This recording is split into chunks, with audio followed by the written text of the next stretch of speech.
Avertissement. Cette vidéo est destinée à des fins éducatives uniquement. Elle retrace un épisode historique pour informer, honorer et inspirer. Certaines scènes peuvent contenir des références à des violences raciales. Discrétion conseillée. Au début du XXe siècle, en plein cœur de l'Amérique ségrégationniste, là où chaque progrès noir était perçu comme une menace, un miracle est né. Bienvenue à Greenwood, un quartier de Tulsa dans l'Oklahoma. Mais l'histoire l'a retenu sous un autre nom, Black Wall Street. Ce n'était pas un quartier comme les autres.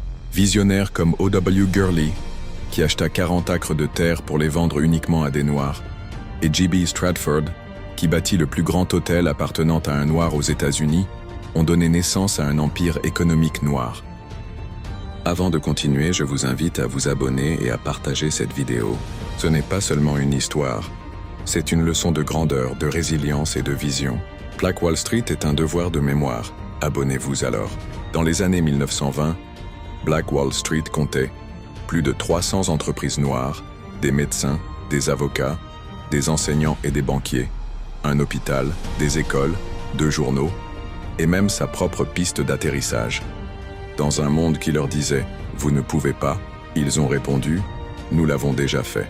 Greenwood n'était pas qu'un lieu, c'était une déclaration, un acte de résistance.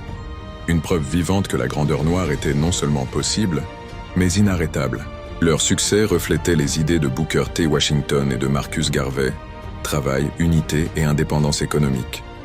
Mais tout le monde ne voyait pas leur succès d'un bon œil. Le 31 mai 1921, une rumeur, la peur et le racisme ont déclenché l'un des pires massacres raciaux de l'histoire américaine. En moins de 24 heures, plus de 1200 maisons et commerces noirs furent réduits en cendres, des centaines de morts, des milliers de survivants sans abri. Tout un monde bâti avec espoir a été anéanti dans la haine. Mais malgré les flammes et les pertes, l'esprit de Black Wall Street n'est jamais mort. Ils ont reconstruit, ils ont résisté. Et aujourd'hui encore, leur héritage brille à travers chaque mouvement pour la justice, la dignité et l'excellence noire. Voici quelques initiatives similaires à Black Wall Street Greenwood, Tulsa, Oklahoma, Stratford Hotel, Gurley Hotel, Barry Cabs, plus de 300 commerces noirs, Durham, Caroline du Nord, North Carolina, Mutual Life Insurance Company, Mechanics and Farmers Bank, Parrish Street, surnommé Black Wall Street of the South, Jackson Ward, Richmond, Virginie, St. Luke Penny Savings Bank, Maggie L. Walker's Enterprises, Rife and Wood Department Store, Bronzeville, Chicago, Illinois, Chicago Defender Journal, Victory Life Insurance Company, Regal Theater, Sweet Auburn, Atlanta, Georgia, Atlanta Life Insurance Company, Big Bethel AME Church, Citizens Trust Bank, Mound Bayou, Mississippi, Taborian Hospital, Mound Bayou Bank, Mound Bayou Oil Mill, Rosewood, Floride,